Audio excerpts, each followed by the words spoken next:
is your story? Dr. Robert Osoro. Remember, once again, we are back. This is a program that happens every Sunday at 6 p.m. only at TV Africa at Dr. Robert Osoro. So my brother said you say that you started this. Ulipiga ikaenda kwa wrong number.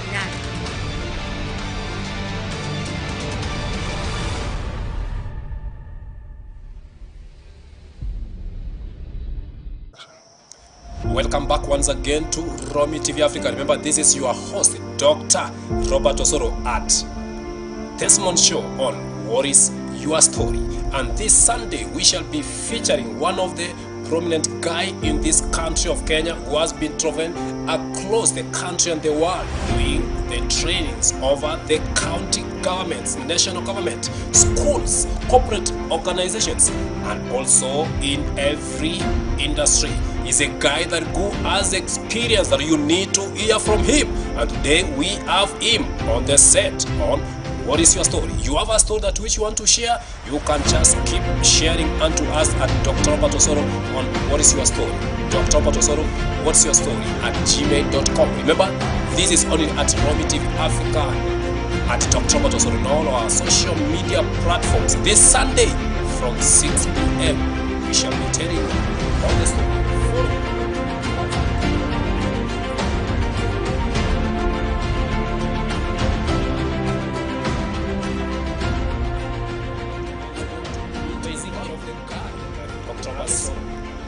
Travel across the country and the world, and here is the guy.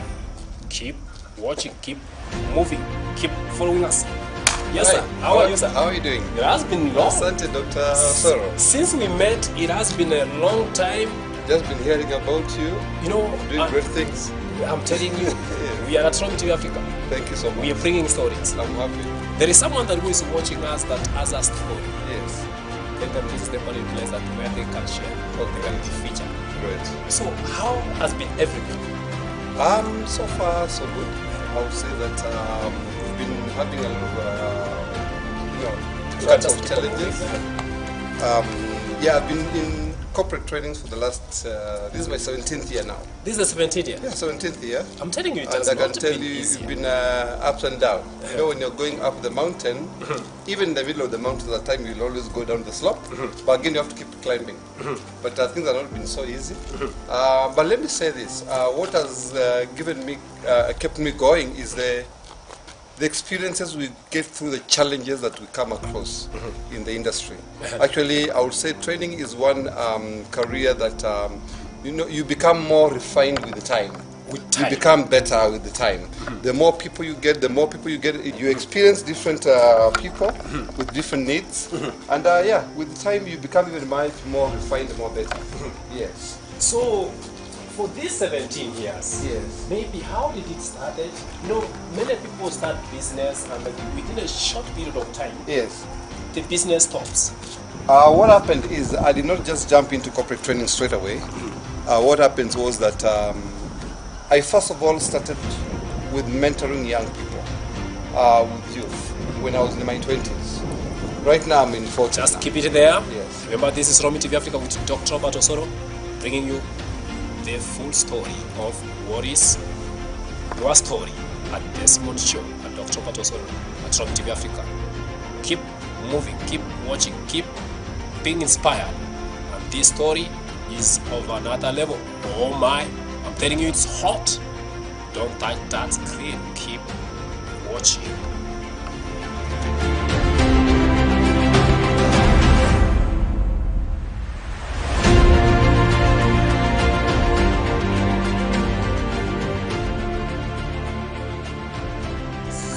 So my brother, so you say that you had started this I started during your training 20s. in my 20s. That was in late 90s. By then I was only dealing with the youth because I had a passion of transforming society. But you see, at a tender age, you cannot go jump into corporate world. Yeah. So you start now at the steps. There are those baby steps. Yeah. Where you start mentoring young people with their needs at that particular time. But so as you graduate and as you grow, you realize that now you need to start dealing with a more complex team, handling more complex matters, and that's exactly what has made me now get now to start training now the high-end corporates. You know, the let me say, working with the private sector, the government agencies, and handling more complex approach to the corporate traders. But you see, one thing I can also tell you is that in my 20s, I will not be able to train the corporate world in people who are participants who are in 40s and 50s. There's always that perception that you're too young. What do you know? You cannot train them, or maybe what do you have to tell them, which experience you have? Exactly. Only there, then Yeah. we shall be telling you the story. Exactly.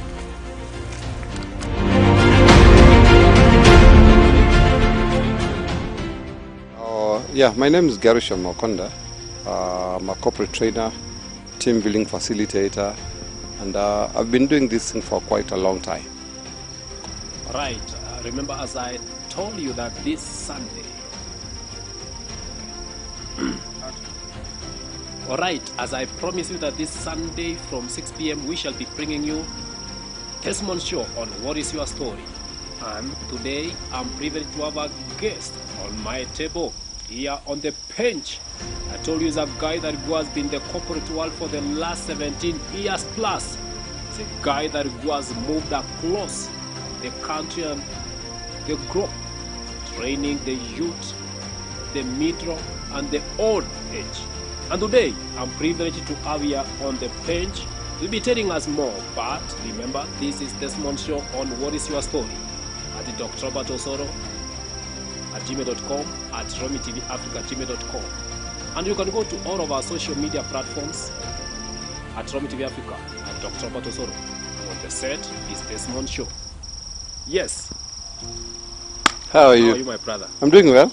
It has been good and pressure that you have invited us here on your ranch. Yes. At least we feel good. There's this breeze at this Feel evening. at home. Thank you, sir, Yeah, this is an environment that when you relax. for giving us an opportunity to be here. Thank you so much. What is this that which you are eating? You look so young. You know, when we are talking about that, you have been in the corporate world training for the last 17 years. Yes. And the area behind the scene, we have talked that you have been also, you started from 1990s. You know that this is not a short period of time. For someone can say it's just 17 years. Yes. But 17 years, we know it has ups and downs. Ups and downs. Yeah. Yeah, let me say, in terms of looking young, it's about how you take care of your mind, how you take care of your body, and how you take care of your soul. And exercises also. You know, it's very important, and exercise. At Romy TV Africa, Dr. Robert Osoro, Guest.Gerishom, we are on the set. Thank you. Someone is watching you, Right.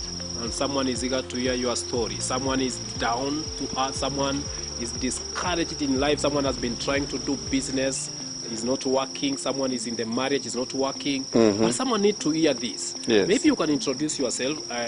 Camera 2 is your camera. You can introduce yourself for someone that who is watching you, who is Gerishom, and so forth and so on, before we began our program to go on. Okay. My name is Gerishom Okonda.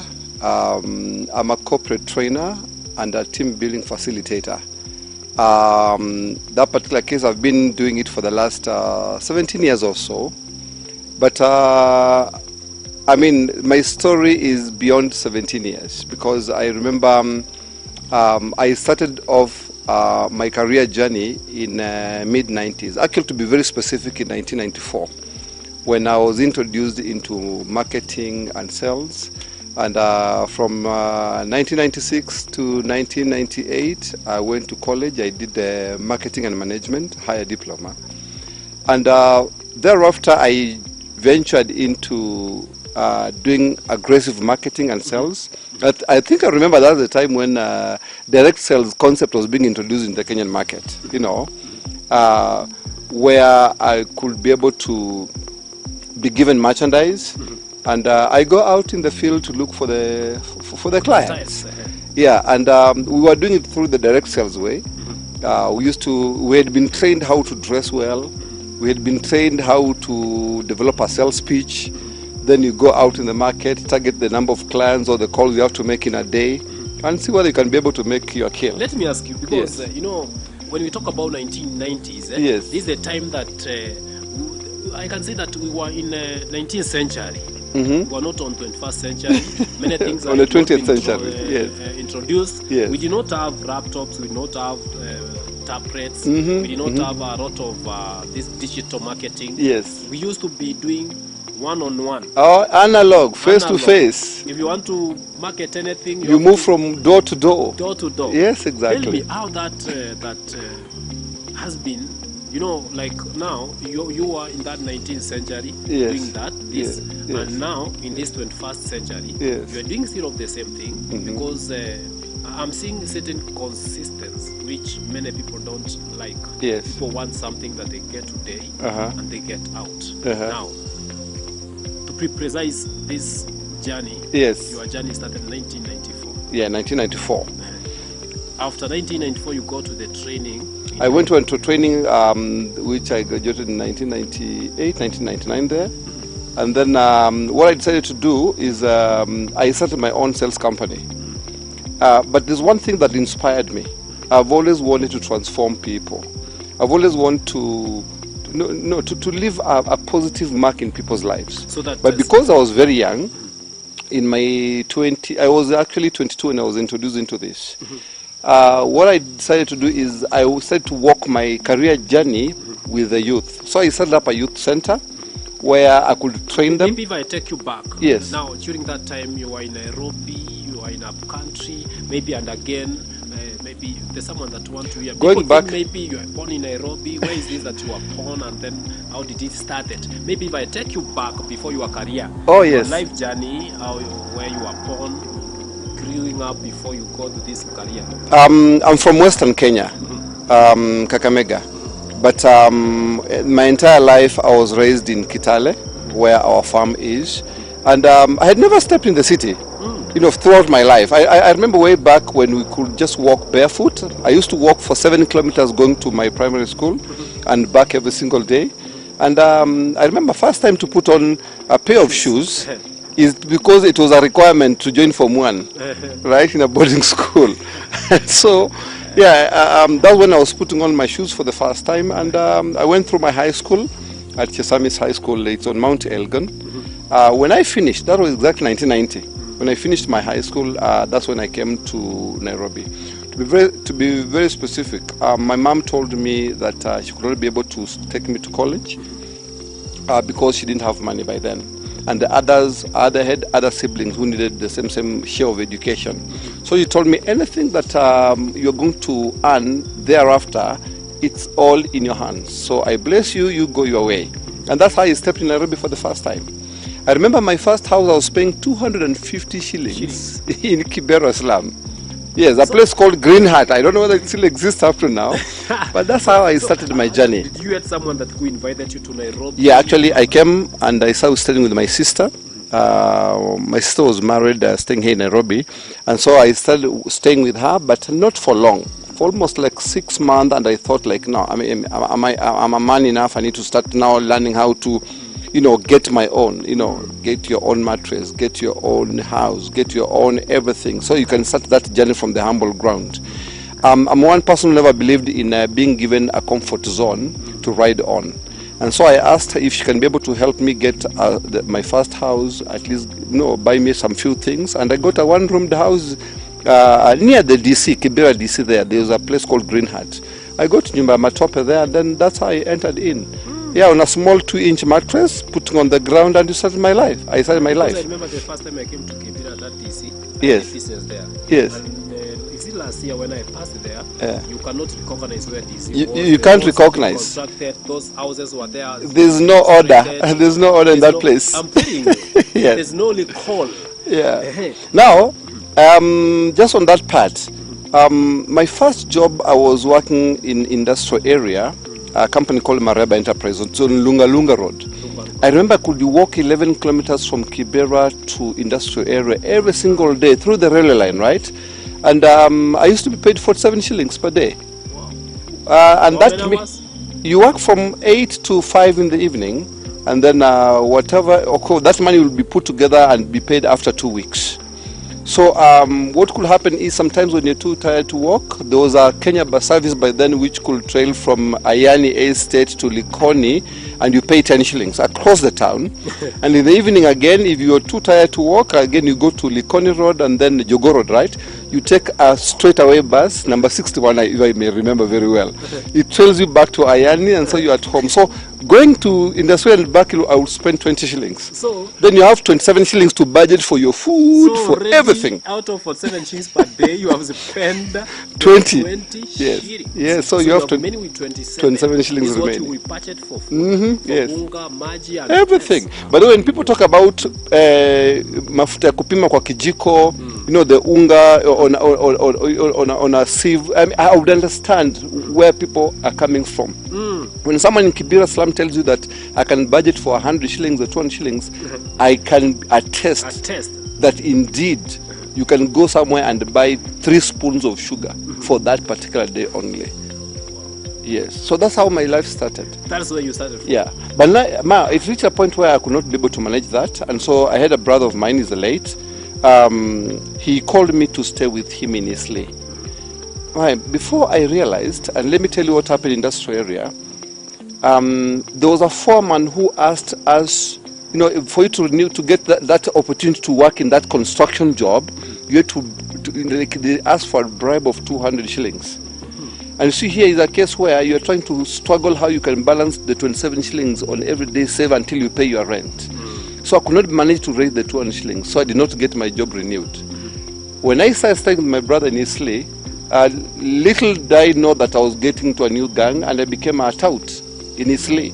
I was in a makanga in Isli when they were charging 4 shillings from Isli to town and from town to Just Isli hold at it 4 there. shillings. Then when we come back, guys, we've been talking on how he became a drought and how he was a makanga from Isiri to town, coming from a construction site. Remember, this is Romy TV Africa and Dr. Robert Osoro at Desmond Show on What Is Your Story? Coming back, we hear his story of changing career from a construction site to a makanga.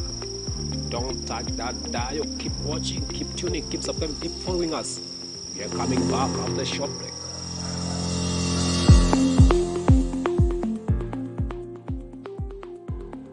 Welcome back once again to Romy TV Africa at Desmond Show with Dr. Robert Osoro. What is your story? Remember when we went for a short break, we're coming back to hear his story of Gershom about touting job from construction site. Then he will be telling us how he moved from touting job to hawking, that which paved a way for him to be an international marketer. Welcome, sir. Thank you so much. You know, it is very interesting on Yeah. how God sometimes moves people. From stages to stages, right? Sometimes you think that where you are going, maybe God has forgotten you. But sometimes we are not aware that there's a way that which is paving. Yes. Because maybe if you could have gotten the 200 shillings and you gave that contractor, I would have been would have a not- construction worker still. now, sir, you had gone to a touting job. Yes. Now, you see, when I was staying in Isli, I didn't have a job by then. And I hate being idle. So my friends were like, sometimes, you know, let's go to town, you know, let's see what we can be able to get there. And you say, How much was the transport during that time? it was 4 shillings from Isli to town, and 4 shillings back from town to Isli. And if you don't pay, you know, they were used to use the word squad. You know, sare means that you've not paid, because they used to have a machine where they could count how many passengers have walked in and out. So before I realized, we became friends, and before anything else, I found myself like, you know, kushikia mtu squad, meaning like, you know, hold for him is going for, You are holding for he's going for lunch. So you go like one round, just learn to charge, then he gives you like a 20 bob, 100 bob, 50 bob, like that. So before I realized, I was already into the industry, and we moved on like that for a period of time. But one thing is, I was never settled for what I was doing. Only that I didn't want to be idle. So the next thing I did was like, there's a friend of mine who one day told me, Gerishom, there are a company from Canada. They were trying to recruit the young people. They sponsor you for training. Actually, they sponsored you for a training course in college. And then... that's when you moved to hawking? Yes, actually, that's why I moved to hawking. Because now when I went for the there was a seminar first where they explained to us how they want to empower us, and because I was like, why not? Let me give it a shot. So they enrolled me into a college where I was now being trained in marketing, sales, and management. It was to be a 3-year course. But at the same time, we were to pay back through selling of their merchandise. So, and that's exactly how I was introduced to direct sales and hawking at the same time. So they could give us household products, sometimes electronic products, to go out in the field, look for the market. They give but different products in different days? In different seasons. Different You seasons. could only deal with one product at a time. At a time? Yes. And so you go out looking for the market. So you used to have like 4 hours classes, 2 hours in the morning, 2 hours in the evening, but in the course of the day you go for practicals. So that's exactly what we used to do, and we go out looking for the for the clients, and could only be paid was it 5% Of the total of the total sales we make. Now it reached a point where like that money was not enough, and so sometimes you could even look for our own products, right? Downtown, and sell and go on the street, and I know a number of times could be arrested by city council. That's how I found. In fact, I remember a particular time when I was arrested, and I was taken to Muthangari police station as a hawker, and I didn't know my way back. So you see, they released us around 10 p.m. at night. You had to buy yourself. You have to buy your freedom out. And now I didn't know exactly where to go. So I had to call. I remember I called my brother-in-law, and they didn't know in the first place I was doing hawking.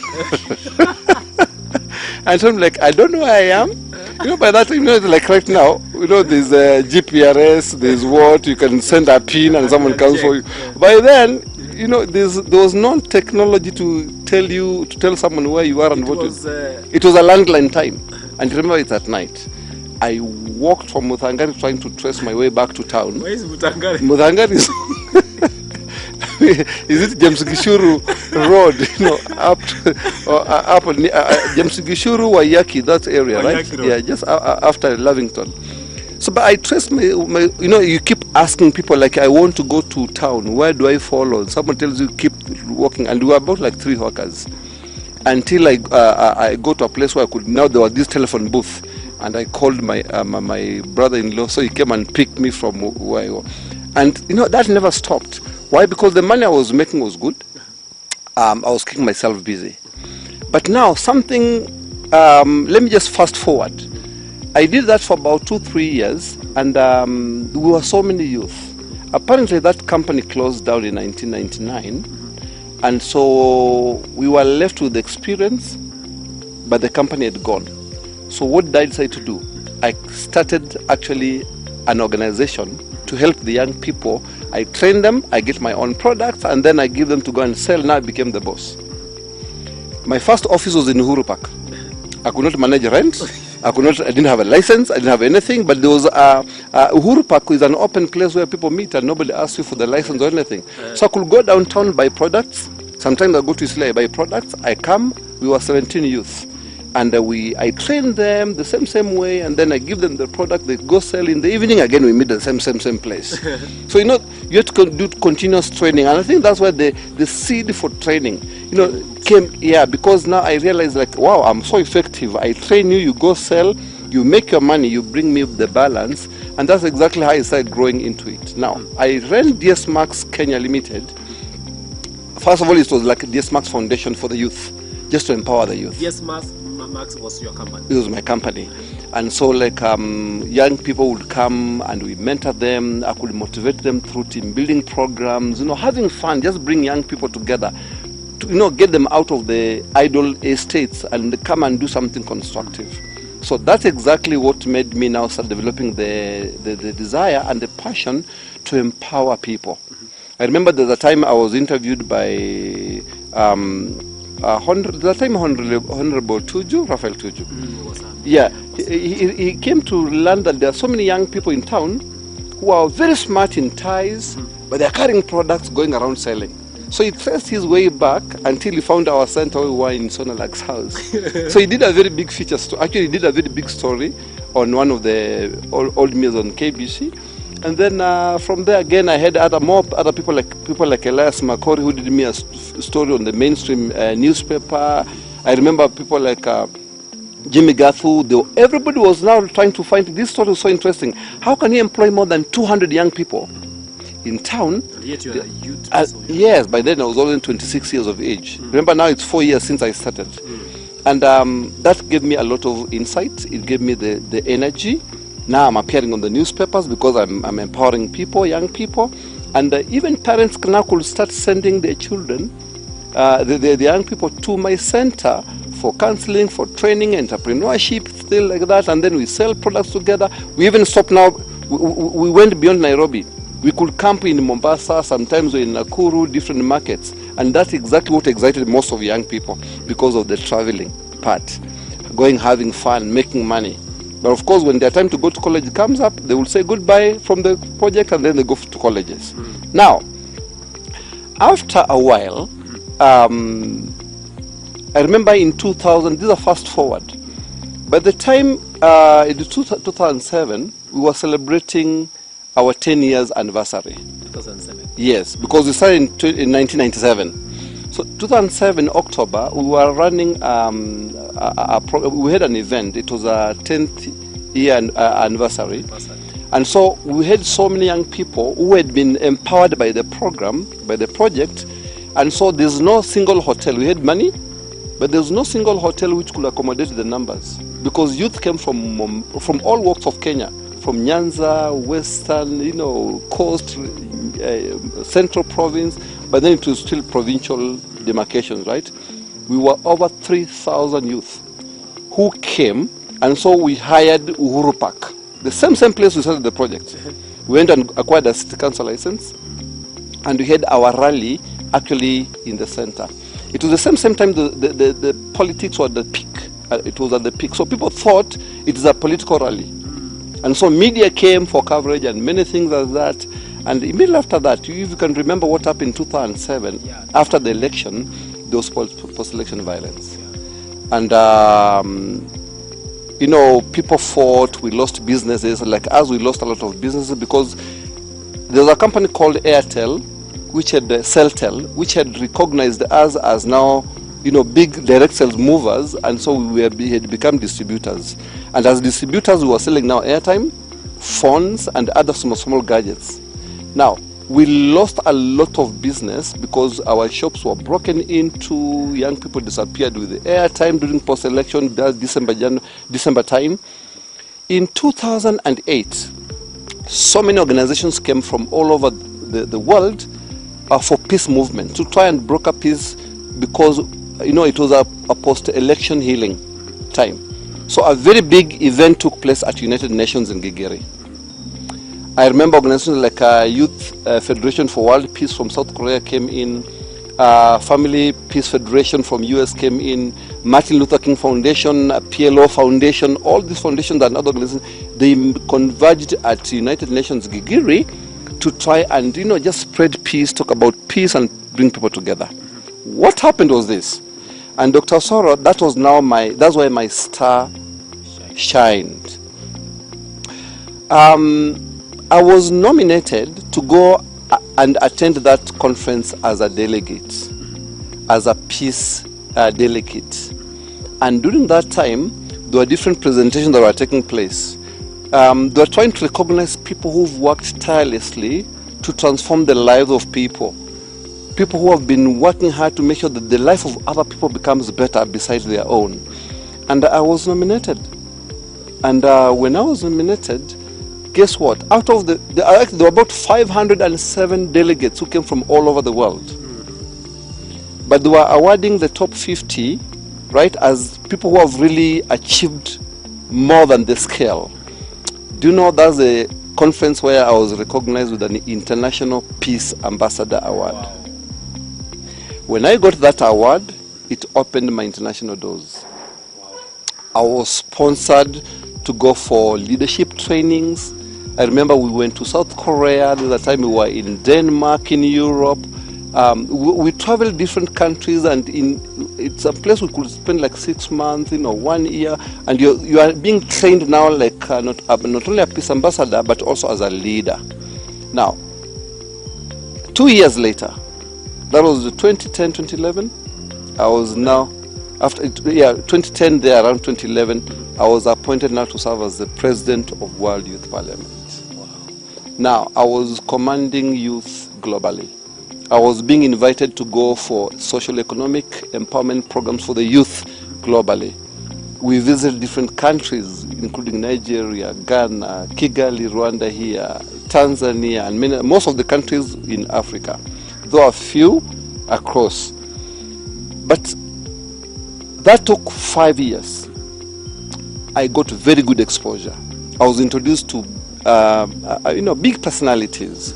I was in the media all over. And because of that exposure, and there was a lot of training that I was doing, when I came back, I remember now I was about 37, 38 years of age.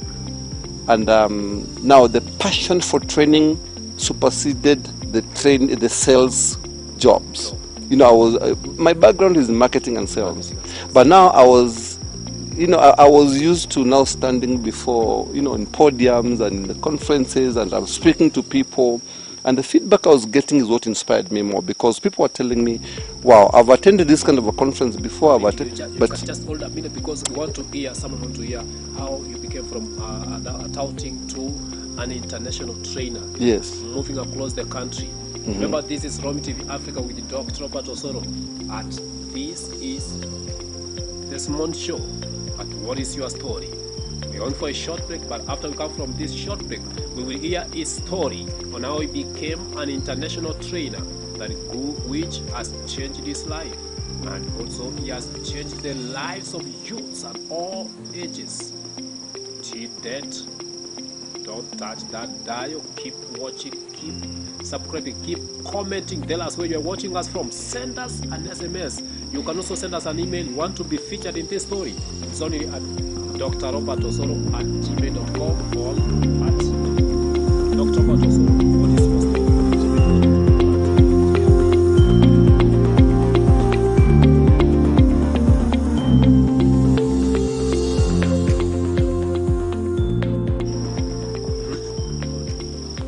Welcome back to Desmond Show. Remember when we went for a short break, we had told you that you are going to hear how he became from a touting to an international trainer, but which has moved him more even than he had moved nations, training the county governments, training the national government, training youths, training the organization, and so more. Let's hear from him. Yes, Mr. Gershom. Thank you. Now you have come from here, the peace ambassador. You have become the youth president of World Youth Parliament. World Youth Parliament. Now I'm back in my country. Now back to your country. Yes. How did this impacted you, and how did you got to the training? Now, as I said earlier, you see, when I was out there serving as the president of World Youth Parliament, many times we were in conferences. You have to give your speech. Sometimes you have to do a presentation, you have to present a proposal, sometimes you have to present a report. And so that gave me that, what do you call it, like a platform, the podium personality, the stage personality. So I was getting used now, like people listen to me. And I found myself now training so many people in different areas of their need. Now when I came back, I remember many other youth also came, like Gerishom. We've been away for so long, we've not touched base for a long time, but there are still challenges that the young people in the country are facing. Now, but my mind was now starting to switch, because now I'm heading to 40 years of age. What I decided to do was to start now looking for a way in which I can make my training more sustainable. Remember, initially I was doing it voluntarily, because it's the youth. But now I wanted to commercialize my training career.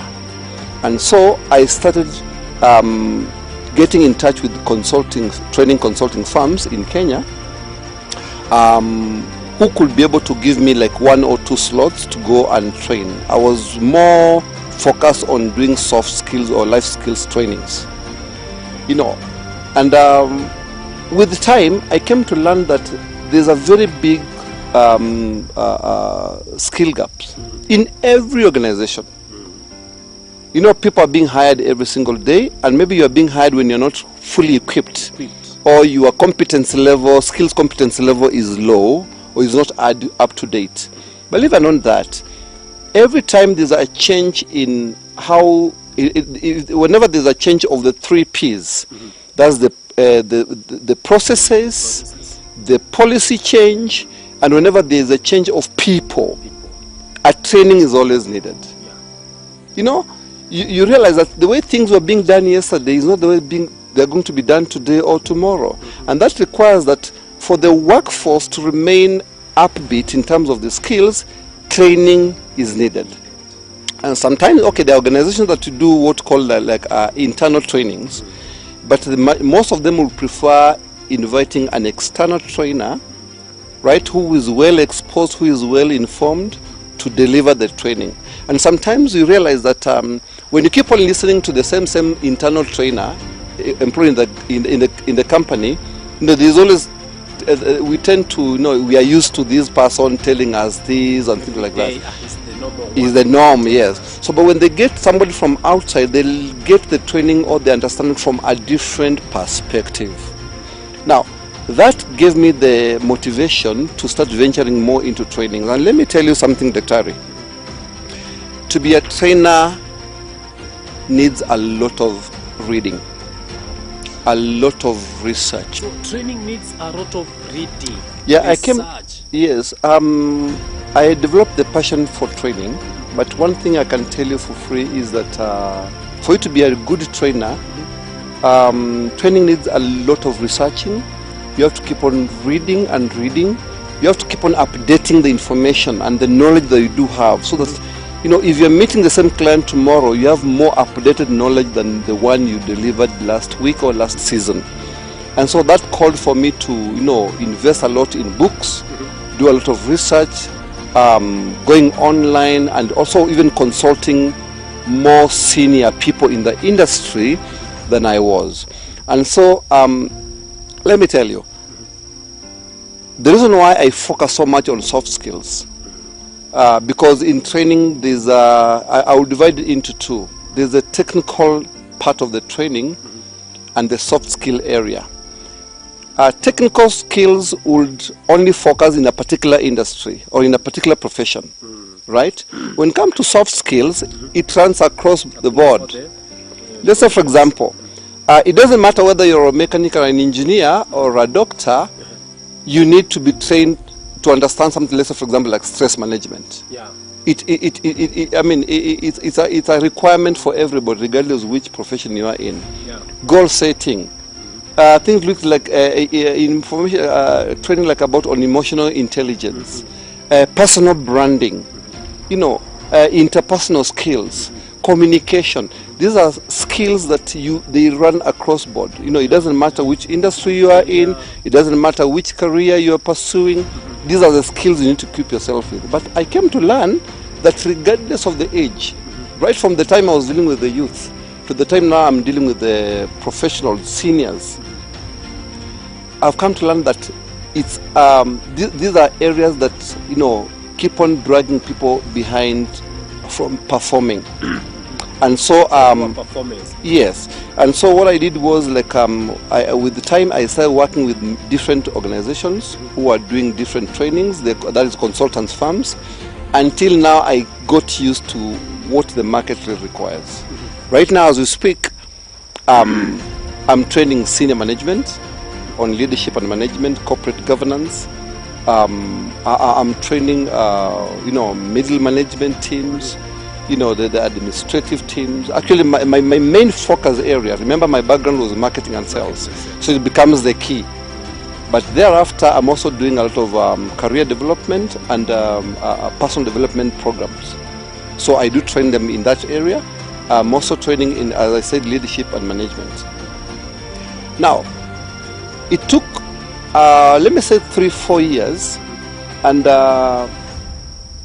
clients started asking for my trainings. Now, you see, initially you are pushing yourself to do the training. Yeah. But now, after 3, 4, 5 years, I started getting a lot of referral business. From where you have already embarked the Yes. training. Yes. Now, when I started getting referral businesses, that's when I now decided to register my own training firm, which is God Training Consult. That is which year? That was now in it's now about 5 years old. That was about 2018 actually.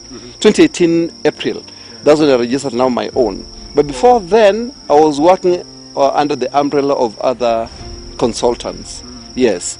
Now, For networking. exactly. Now you see, now I already have a very big clientele base. There are people who know you. You exist on the market. At least your name is in the industry, in the training I've industry. seen you with a number of county government trainings. Yes.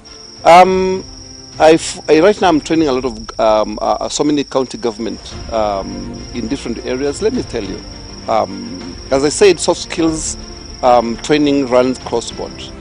I've interacted with so many politicians during my trainings with the county government, because like let's say for example when the MCAs or the service board or different a particular committee, they're going for a seminar, besides the technical areas of the workshop, there's also now the soft skills training area. Let's say for example we want to teach people or train people about like a pre-retirement training. People just have to understand that before I retire, what are the processes? How am I supposed to prepare my retirement? Or your things with the personal financial management. People are struggling with the interpersonal skills at the workplace. People are struggling with the leadership skills at the workplace. And so we meet them and I train them. Actually, let me say I've trained about almost like 19 county government, different counties. I also train so many government agencies, and you see, this is because I get a lot of referrals. When one group gets trained and they get so satisfied, they'll always refer you to another one. Of course, people in the HR platform, they know each other, right? Do you know someone who can be able to train us very well in this? And I get those kind of calls. But I'm also very, very good in team building. Let me say, you a number of time on team building, yes. Learning. Remember, we started from the beginning that you look so young and all about the exercises because I've seen you learning. Yeah, team building, it's designed activities that can drive the same lessons you learn in a boardroom. Let's say, for example, if you told me, Gerishom, we need a team building activity on leadership, I know exactly the kind of activities I'll bring on board, which can be able to drive the same lessons you need.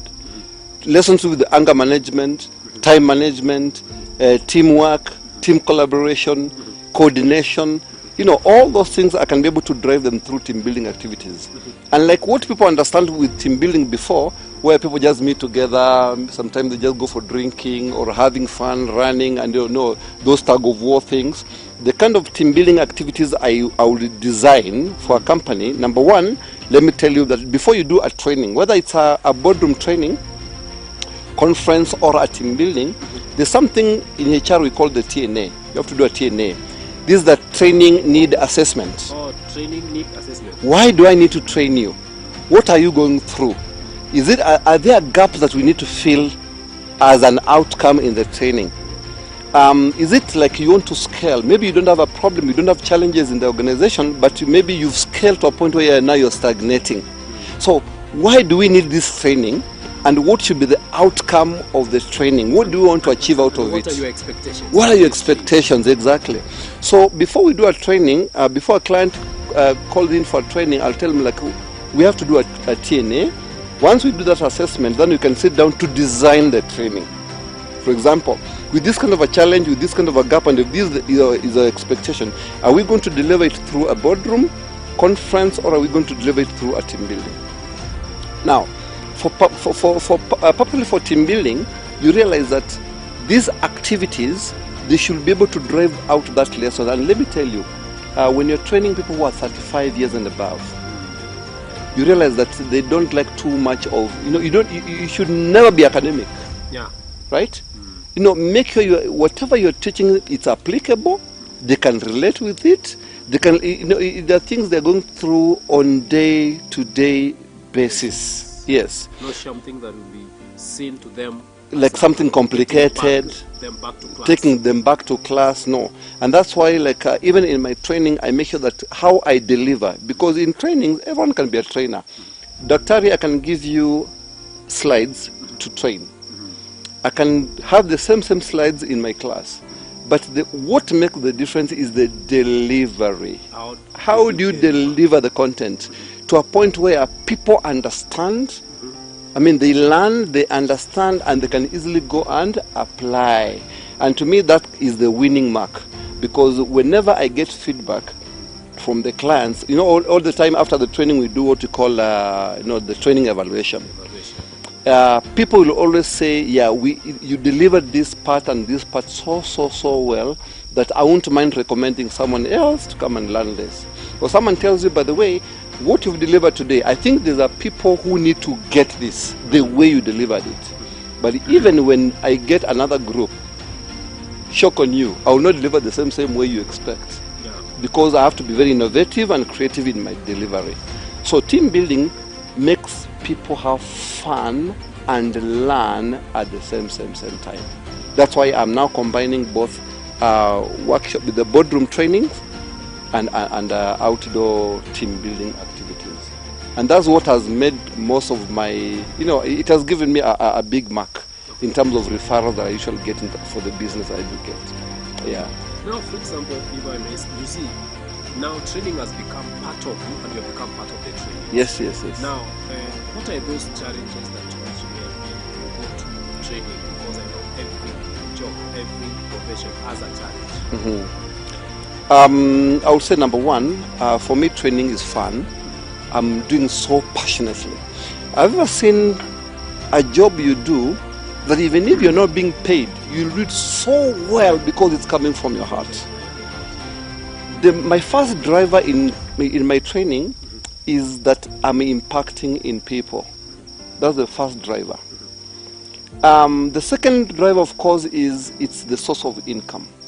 When it comes to the challenges I face in the training, it's there are companies that not companies per se, but there are people who still underestimate the value of training. For example, somebody asks like, how much are you going to charge us for this kind of a training? Then when you quote a particular amount of money, then they tell you that's too much. Because they don't value. They don't value the delivery. And they'll tell you, this company is so and so, this consultant who only charged us this. Why are you charging this other? So you must have reasons why you charge. You have to have reason. You have to show value. But many of them, actually, what I appreciate is they see value after the delivery. And that's why I use pro bono training as a marketing tool. So a number of your trainings are pro bono? No. Actually, I will only do a pro bono because I want, first of all, to see the value of what I'm doing. Then from there, now we can talk business. Because like pro bono basically means, like I'll tell you, let me come to your company for 1 hour or 2 hours, give me the boardroom, give me a few guys, I'll deliver this, just choose the subject among the soft skills areas, then I'll come to delivery. After that, now you realize, when you sit down and ask like how much are you going to charge, of course it will determine the number of clients, where are you training them from, is it a blue chip company, is it a middle class company, so all those things determine. Yes. So there is now when you are designing for the churches, yes, you need to charge, of course you need to have money, you need to for facilitation and all. Yes.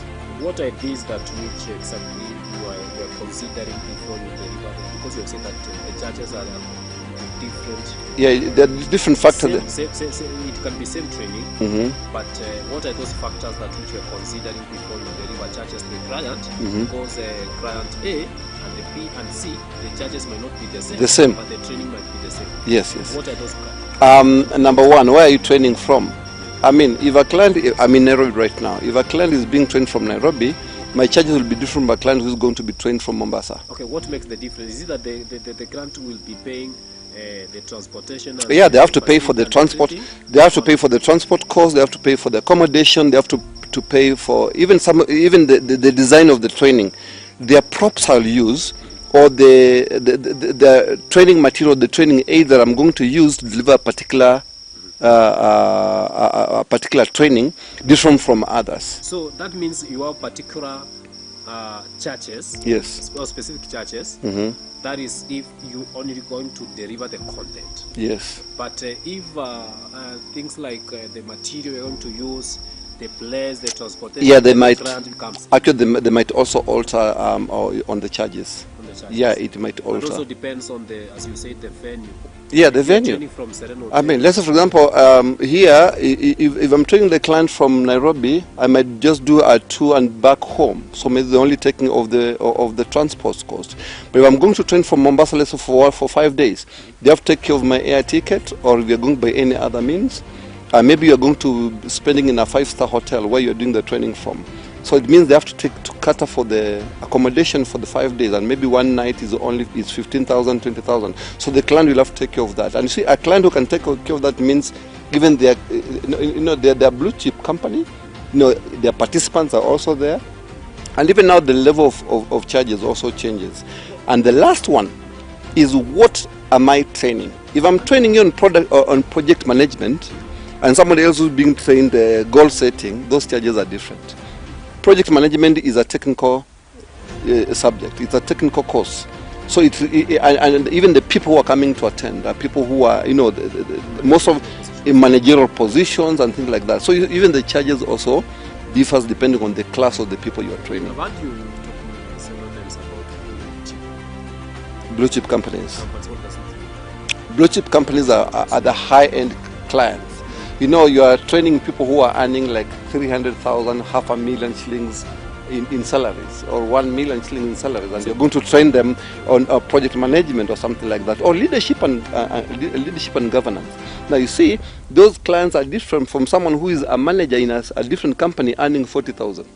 Yeah, even So the you're holding delivery. a title. It could be the title, but you see, the fact that the other client is earning 500,000 and the other one is earning 50,000, it means that even the way you design your content, it has to match their class. Match their class. yes. Yeah, because Guys, I'm telling you, it's becoming too hot. This is Romy TV Africa with Dr. Robert Osoro. Remember, it's Desmond Show at What Is Your Story? You have a story, you can send us at Dr. Robert Osoro. What's your story at gmail.com, or at Romy TV Africa at gmail.com, or you can SMS us at +254 726996302. We're going for a short break, but after this short break, we are coming back as we are going to tell you what next that you need to know in this training. As we have this program. Tell us where you're watching us from. Send us tweet us at Dr. Robert Osoro.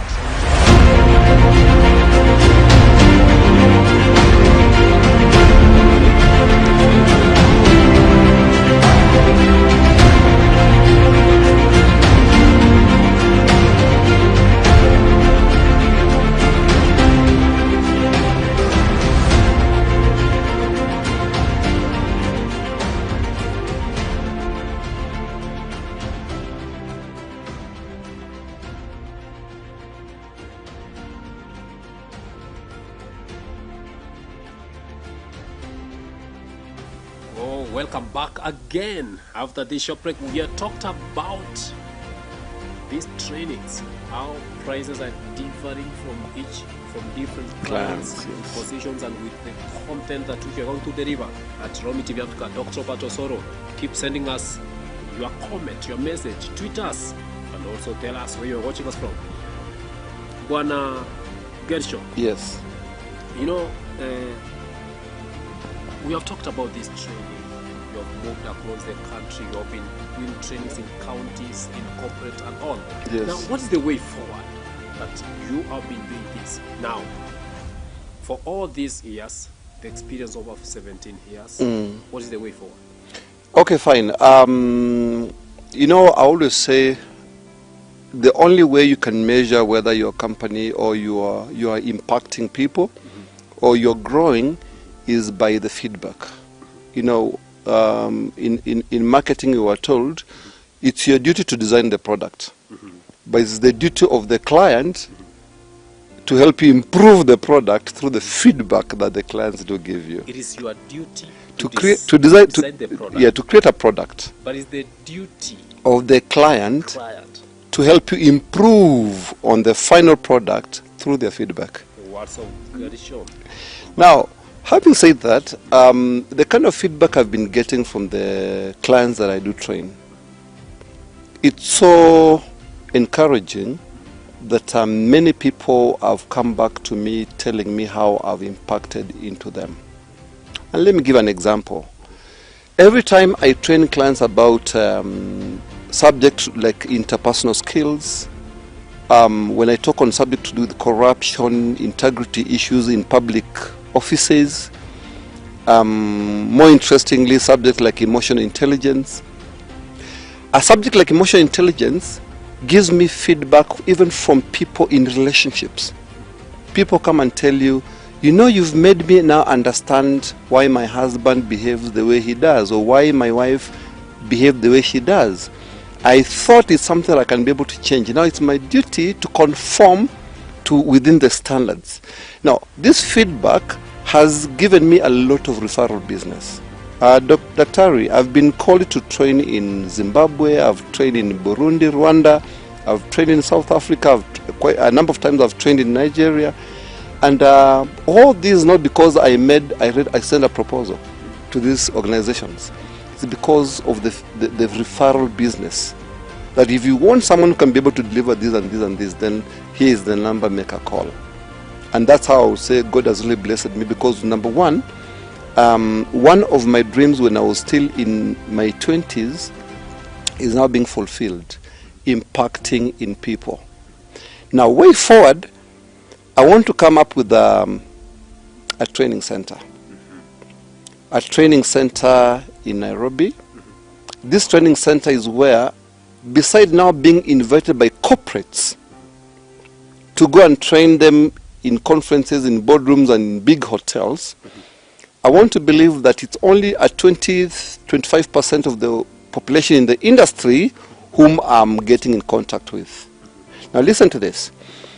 The high-end market consists of people who can even pay 50, 60, 70, 100,000 shillings to go and attend a workshop because they know the value of the training. Then we have, and that's only about 5% of the population in the industry. We have about 20 to 25% population of the middle class who are always the majority in the workshops. Not because they pay for the workshop, but because the companies they are working for sponsors them for the trainings. Remember, companies invest so much into their workforces through trainings for them to improve on their performance and things like that, and for them to grow. But now, do you know there's about a 70% population? Let me call them the small, medium entrepreneurs. Even those who are listening to me, majority, they want to attend these trainings, but they can't afford to pay 10,000. They can't afford to pay 5,000. They can't afford to pay 20,000 to go and attend a workshop. Now, furthermore, the businesses they are doing, they can't afford to close their business for a day because they're going for a training. Now, as a way of giving back, I want to set up a center where I can be able to accommodate the remaining population.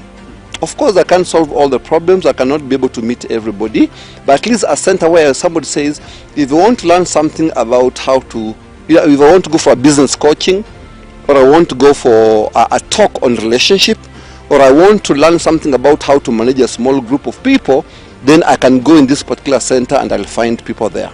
Now, number two, I want to start working on a TOT program, training of trainers. Do you know there are so many people who are really struggling with public speaking skills? And when I'm talking about public speaking, I'm talking about that particular student who has just graduated, but besides the struggle of how to prepare a CV for an interview, they can't even understand how to go for an interview and be able to please the interviewer to get a job. I want to train them how to go about that. That's part of public speaking because it's all about presentation. Now, do you know there are people who are working in organizations, they have to write a report and present, let's say, to the board. But just they are built to go and present a report to the board. It's a problem. They can't stand before the board and express themselves. There are people who write proposals and business plans, but they cannot be able to sell them out. You see, now that's where the selling skills comes in. I want to come up with a center where I can be able to help people to achieve this. Now, the last one is going global. Of course, the fact that I've been invited in different countries to go and do trainings, now I want to maybe go to a point where now I become more visible digitally, because right now the world is becoming so digitized in everything we do. You know, I want to be more digitally available. I want to make sure I invite as many young people as possible, and even people who feel like they need to be trained to pursue a particular career.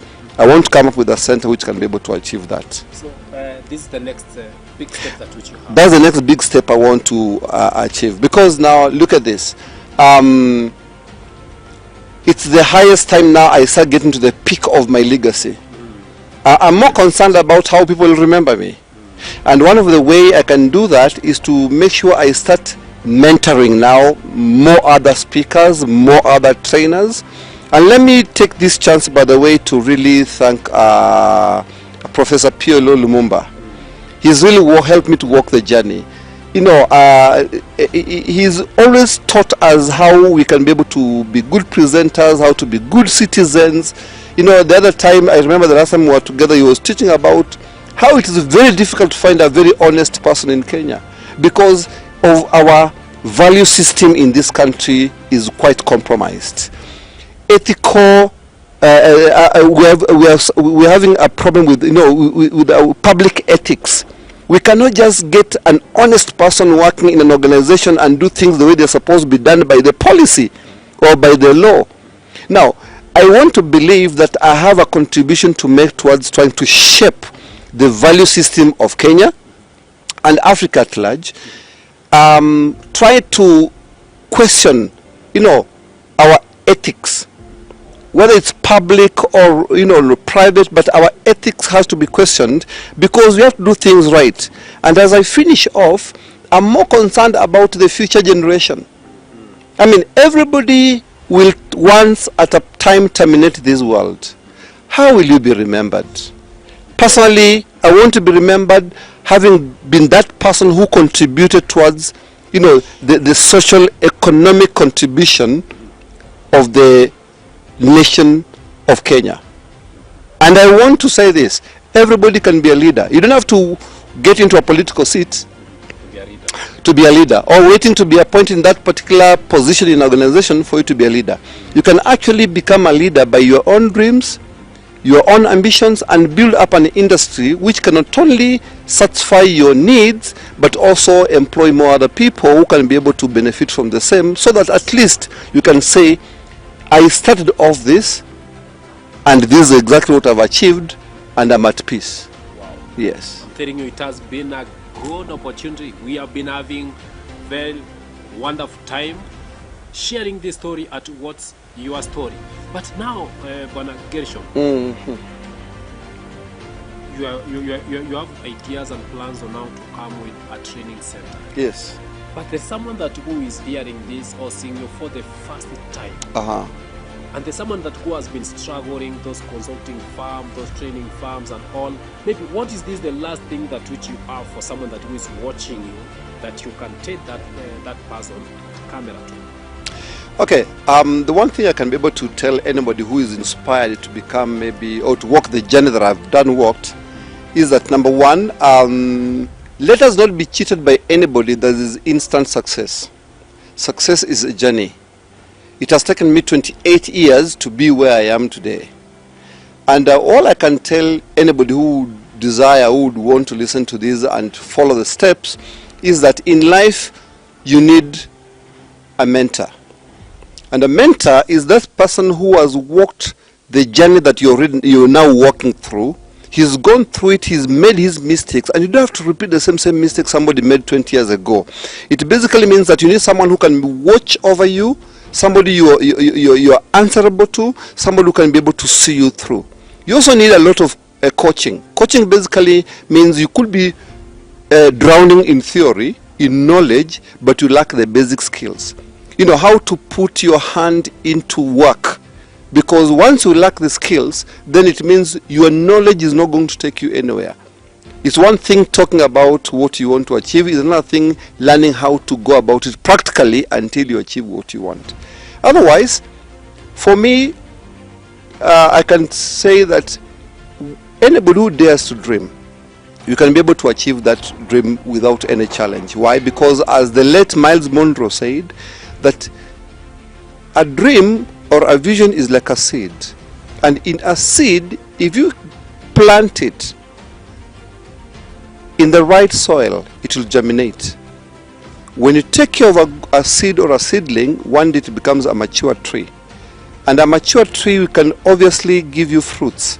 When you get those fruits out, you can find there are so many seedlings into it, which if you spread them out again, now you'll get a forest. It means one day there was a seed, but in future, nurturing one seed can give you a whole forest. So don't take your dream to be so small. It just needs to be given time, a journey, and one day you'll harvest big. Otherwise, thank you so much and God bless you. Wow, it was a very, very inspiring story that we are hearing today, this Sunday. But I believe you have a story. You can also keep on sending us your SMS, and also you can email us at Dr.Robert what's your story at gmail.com or Dr.Robert at mystory@gmail.com. Keep sending us that SMS.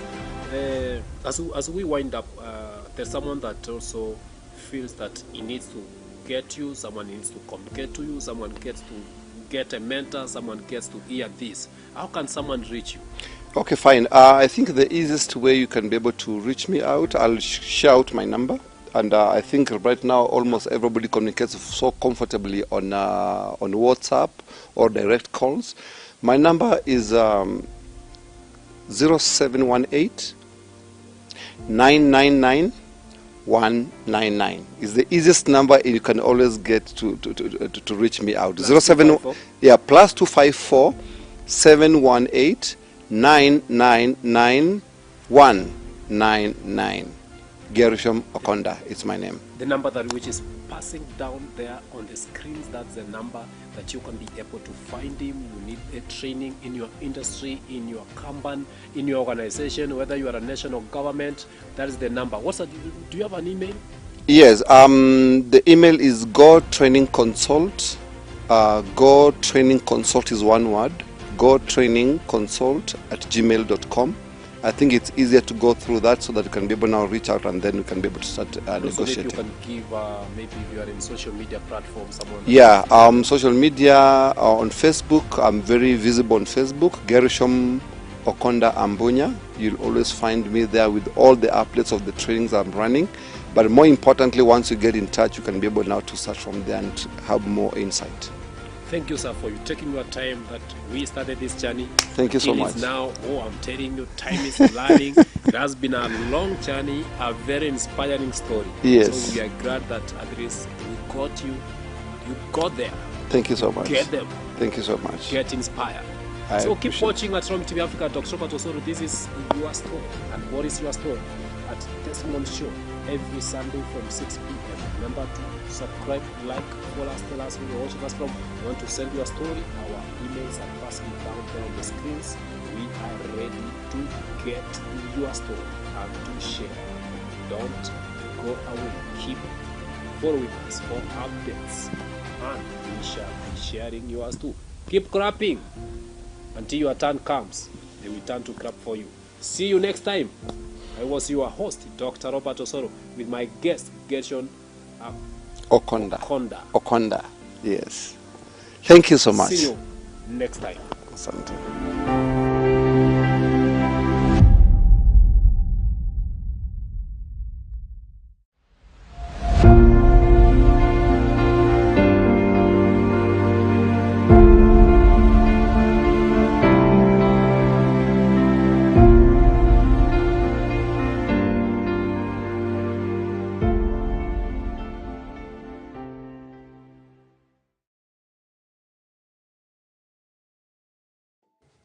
Alright, welcome once again to Testimony Show on What is Your Story with Dr. Robert Osoro. Remember, once again, we are back. This is a program that happens every Sunday at 6 p.m. only at Romy TV Africa. at Dr. Robert Osoro. So my brother, so you say that you had started this. Ulipiga ikaenda kwa wrong number. Yeah.